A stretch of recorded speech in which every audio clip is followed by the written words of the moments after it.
Today we are going to start with the practice of objectives of management accounting. It's a multiple choice question. We are starting with the topic ratio analysis. These five already we have started with. These are some examples. कैसे हमें करना है? Dash is calculated to find out the efficiency of collection department. Now remember that यहाँ पे आपको कई जगह के 3 ऑप्शंस दिए हैं, कहीं 4 ऑप्शंस दिए, but in your examination there is always 4 options. 4 options में से आपको एक सिलेक्ट करना है. तो इसका 3 ऑप्शन दिया इधर, acid test ratio, dividend pay out and collection effectiveness index. अभी बाय ऑब्जर्वेशन ही आपको समझता है. The answer is C. If profit before tax ratio is 25% and the company is subject to income tax 30% and the profit after tax ratio will be. अभी ये जो है ना, ये बहुत ही टेक्निकल क्वेश्चन है. तो आप इसका आंसर 17.5% है, बट रेयरली आपको एग्जाम में आएगा. So don't worry about such type of questions, क्योंकि ये बहुत कॉम्प्लिकेटेड क्वेश्चन है. अभी कैसे करना है इसका मैं बताती हूँ, चाहिए था आपको. प्रॉफिट बिफोर टैक्स रेशियो कितना है? 25%. इसका मतलब क्या है कि अगर हम लोग एज्यूम करेंगे कि सेल्स है, देखो मैं यहाँ पे करके दिखाती हूँ, चाहे तो अलग साइड है इसमें.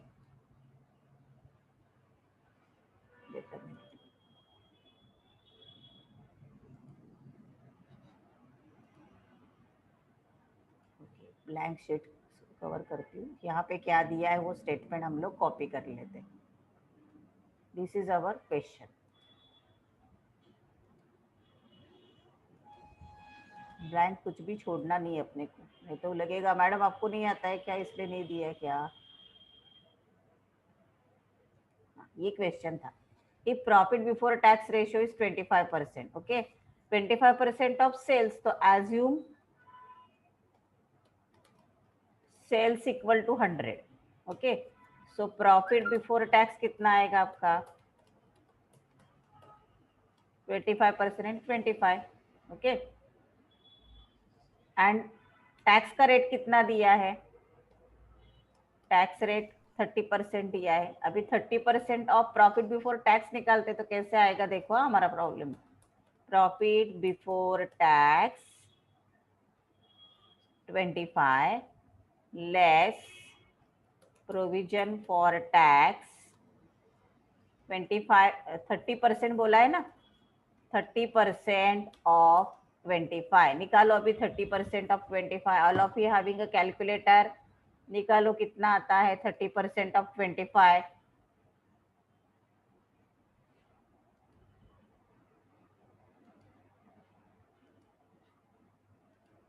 ओके, देखो एज्यूम सेल्स इक्वल टू 100 किया हमने. अगेन मैं रिपीट करती हूँ. एज्यूम से यहाँ पे आपको ये क्वेश्चन दिया है. अभी सेल्स इक्वल टू कितना दिया है? 100.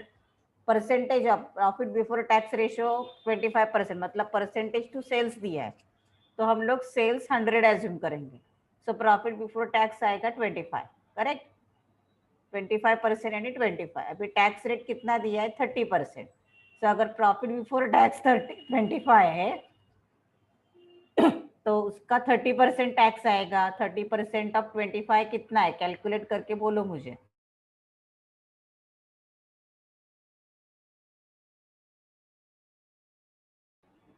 थर्टी परसेंट ऑफ 25 कैलकुलेट करो और बोलो मुझे. 750 श्योर? कितना आता है देखो? 750 आता है क्या, या 7.5 आता है? 7.5. Okay, the answer is 7.5. Just we are going to check it. ये हमारा आंसर आएगा. अभी हमारा ओरिजिनल इस पे जाते हैं हम लोग. हाँ,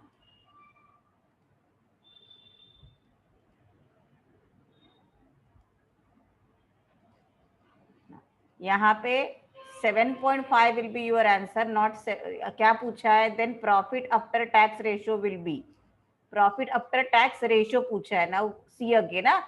7.5 अगर गलती से आपने मार्क किया तो 7.5 इज अवर टैक्स अभी आपको क्या पूछा है, प्रॉफिट आफ्टर टैक्स। यहाँ पे ठीक से देखो अभी, हाँ फिर से मैं ये स्क्रीन शेयर करती हूँ।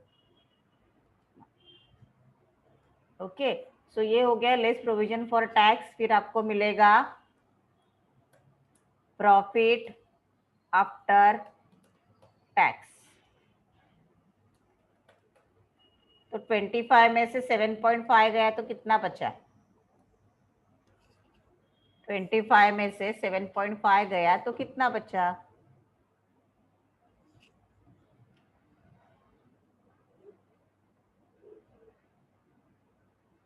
25 में से 7.5 गया तो कितना बचा? यस 17.5। ओके, और सेल्स तो हमारा 100 ही है हर एक एजम्पशन पे, इसलिए हमारा फाइनल आंसर आया 7.5। Okay, now see in your answer क्या दिया है वो देखो। सो अकाउंट्स का ऑब्जेक्टिव्स है, राइट? तो आपको कंसेप्चुअल टेस्टिंग ही आएगा, तो आंसर विल बी 7.5। अभी एग्जाम में मैडम ऐसे के ऐसे आएगा क्या? नो, एग्जाम में आपको फिगर्स चेंज करके आएगा, इधर से उठाया और डाला, ऐसे नहीं आता है अकाउंट्स के ऑब्जेक्टिव। गॉट द प्रोसीजर कैसे किया, समझ में आया? Okay, now next, the main purpose of dash ratio is to show the extent of working capital to block the inventories. So that is inventory मतलब stock, तो related कौन सा है? stock working capital। अगर आपको पूरा आता भी नहीं है तो देखो यहाँ पे दो यूज किया है वर्ड, स्टॉक एंड स्टॉक और इन्वेंटरी एंड वर्किंग कैपिटल, तो उससे रिलेटेड क्या है ratio? Stock working capital, inventory मतलब स्टॉक। तो लॉजिकली भी आप आंसर दे सकते हो उसका। Okay, number 4 is current ratio serve as an index of dash solvency. It's always remember that current ratio is for short term solvency. तो ये चार हमने एज ए सैंपल देखे, अभी आगे के हम लोग सॉल्व करने वाले आज। Okay, 2 minute. Okay, so next we will start with the a very high current ratio will, a very high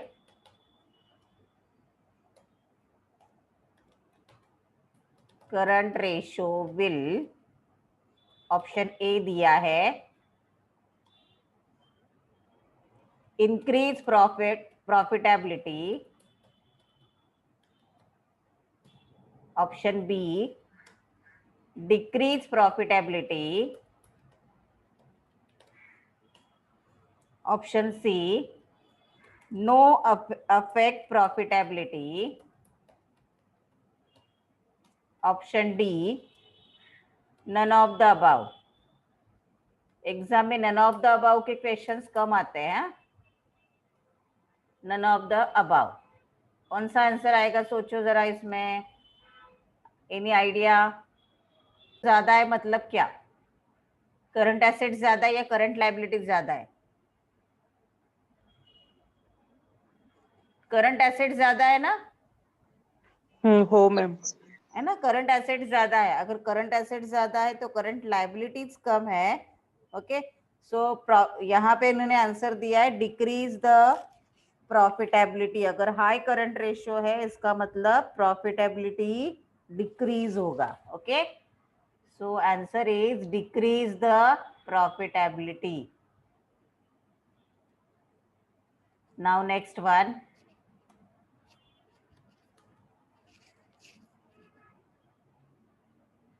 okay next question हम लोग लेते हैं। Liquid ratio, wait a minute, one of the following is not an absolute liquid ratio. One of the following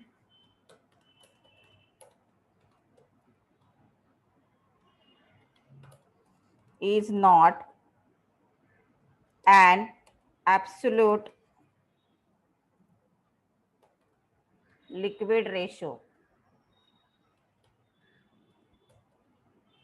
Number 1,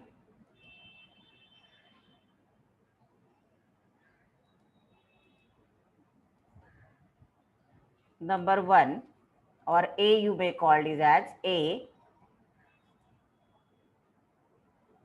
cash balance, bank balance, Number 1 is cash balance, or number A is cash balance, B bank balance, C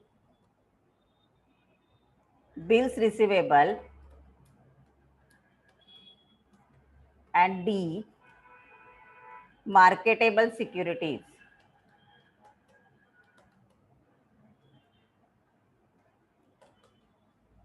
marketable securities. So कौन सा answer आएगा? देखो यहाँ पे automatically we are taking the revision of the topic. Okay, so सबको मालूम है क्या लिक्विड एसेट का फॉर्मूला क्या है? लिक्विड एसेट यानी quick asset equal to current assets minus stock and prepaid. इसका मतलब स्टॉक एंड प्रीपेड छोड़ के सभी एसेट्स ये लिक्विड एसेट्स है. इसका मतलब क्या? ये चारों जो आपको एसेट दिए, cash balance, bank balance, bills receivable, marketable securities, ये सभी आपके लिक्विड एसेट्स है. इमीडिएटली उसका पैसा हमें मिल सकता है, इसलिए उसको लिक्विड एसेट बोलते हैं. बट उसमें से एब्सोल्यूट लिक्विड एसेट किया नहीं. देखो कैश बैलेंस हमें इमीडिएटली कैश हाथ में आती है क्योंकि हमारे हाथ में पैसा है. बैंक बैलेंस इमीडिएट लिक्विडेशन है. मार्केटेबल सिक्योरिटीज, मार्केटेबल मतलब ही इजीली मार्केट में सेल करने वाली सिक्योरिटीज, तो इमीडिएटली पैसा मिल सकता है. बट बिल्स रिसीवेबल को हम लोग को सामने वाले को उसका जब तक ड्यू डेट नहीं आता तब तक वो पेमेंट नहीं करेगा. अगर हमें इमीडिएटली पैसा चाहिए तो हम लोग उसको बैंक में डिस्काउंट करेंगे, लेकिन डिस्काउंट के प्रोसीजर के लिए तो टाइम लगेगा ना. Are you getting my point? So immediately अभी चाहिए तो अभी मुझे पैसा बिल्स रिसीवेबल से नहीं मिल पाएगा. सो एब्सोल्यूट लिक्विड एसेट है, लेकिन ये एब्सोल्यूट लिक्विड एसेट नहीं है. तो आंसर इज बिल्स रिसीवेबल. समझा लॉजिक क्या है उसके पीछे का? See the question is liquid ratio which is equal to the following is favourable. मतलब नीचे दिया हो गया हो जो लिक्विड रेशियोज दिए हैं उसमें से कौन सा लिक्विड रेशियो फेवरेबल है. सो ऑप्शन देखने से पहले ही सोचो ना कि आपका आइडियल लिक्विड रेशियो क्या है, that is favourable. So ideal liquid ratio क्या है? आइडियल करंट रेशियो है 2:1 एंड आइडियल लिक्विड रेशियो क्या है? 1:1. करेक्ट. आइडियल लिक्विड रेशियो क्या है? 1:1. तो आपको ऑप्शन देखने की भी जरूरत नहीं. देखो क्या क्या ऑप्शन दिए. फर्स्ट दिया है 2:1, सेकेंड ऑप्शन दिया है B option 1:1 and C option दिया है आपको 1:3. ओके, उसके बाद लास्ट ऑप्शन दिया है 2:5. अभी देखो लास्ट 2 वाला तो रहने का कुछ सवाल ही नहीं है, लेकिन अगर आप ऑप्शन पहले देखोगे तो फर्स्ट 2 में you will make confuse. Remember that 2:1 is ideal current ratio and 1:1 is ideal liquid ratio. What will be the answer? The answer is 1:1. Okay, the answer is 1:.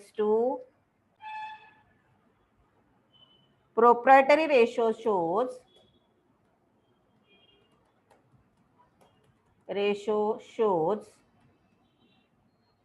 क्या शो करता है प्रोप्राइटरी रेशियो? पहला option दिया है आपको, option A long term financial position, long term financial position. B short term financial position.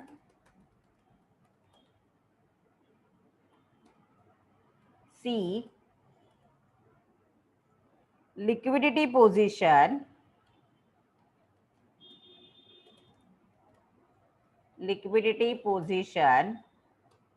And D all the above.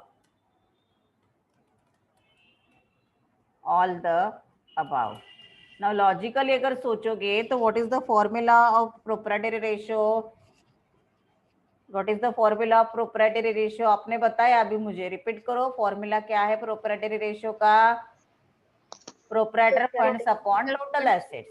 अभी proprietor funds long term के लिए होते हैं, टोटल एसेट्स भी लॉन्ग टर्म के लिए होती है नॉर्मली. सो इसका रिलेशन लॉन्ग टर्म से है, तो अगर लॉजिकली सोचोगे तो भी आंसर क्या आएगा? बोलो. Long term financial position. देखो शॉर्ट टर्म क्यों नहीं है? शॉर्ट टर्म में ओनली करंट डेटा आना चाहिए ना, करंट एसेट्स, करंट लायबिलिटीज या करंट कोई भी जो भी है, लेकिन ये रेशियो में ओनली शॉर्ट टर्म नहीं है, लॉन्ग टर्म भी आता है। Same about liquidity, liquidity position मतलब लिक्विड रेशियो। तो लिक्विड रेशियो इमेजिन करो, लिक्विड रेशियो तो यहाँ पे नहीं आता है, तो वो भी नहीं आएगा, ना बी आता है ना सी आता है, तो क्या बचा ए। Got it? सो ऐसे लॉजिक से भी आप उसका आंसर निकाल सकते हो। हाँ, लॉजिकली मैंने बाद में ऐड किया ना उसको, ठीक है। शेयर होल्डर्स इक्विटी मतलब क्या? All shares, equity share capital, preference share capital, reserve surplus, इन तीनों का टोटल लेते हैं हम लोग, इसलिए the answer will be all the above. Answer will be all the above. Now next देखो क्या क्वेश्चन है। Fix interest bearing funds do not include one of the following. इसका मतलब किसके, अरे क्वेश्चन ध्यान से देखो, किसके ऊपर फिक्स इंटरेस्ट नहीं या डिविडेंड नहीं मिलता है, वो ढूंढना है हमें। देखो डिबेंचर कितने भी लंबे समय के लिए हो, उसके ऊपर फिक्स इंटरेस्ट मिलता है ना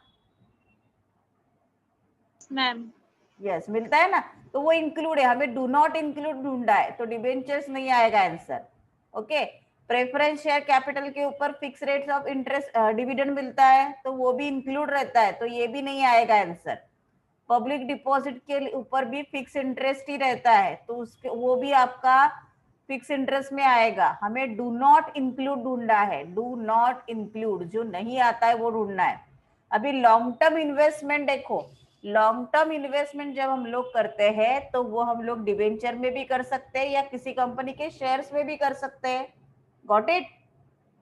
लॉन्ग टर्म इन्वेस्टमेंट किसी में भी कर सकते हैं हम लोग, तो उसके ऊपर आपको फिक्स इंटरेस्ट या डिविडेंड मिलेगा, ऐसी कुछ भी गारंटी हम लोग नहीं दे सकते, क्योंकि लॉन्ग टर्म इन्वेस्टमेंट हमने किसमें किया है ये डिपेंड है। डिबेंचर कितने भी लंबे समय के लिए, उसके ऊपर फिक्स इंटरेस्ट है, प्रेफरेंस के ऊपर फिक्स डिविडेंड है, पब्लिक डिपॉजिट के ऊपर फिक्स इंटरेस्ट है, तो बचा क्या? Long term investment, because long term investment may be in shares और मे बी इन डिबेंचर्स। अगर शेयर्स में हुआ लॉन्ग टर्म इन्वेस्टमेंट तो डिविडेंड, हम इक्विटी शेयर्स में इन्वेस्टमेंट है तो डिविडेंड वैरी होगा ना, तो उसका आंसर आएगा लॉन्ग टर्म इन्वेस्टमेंट।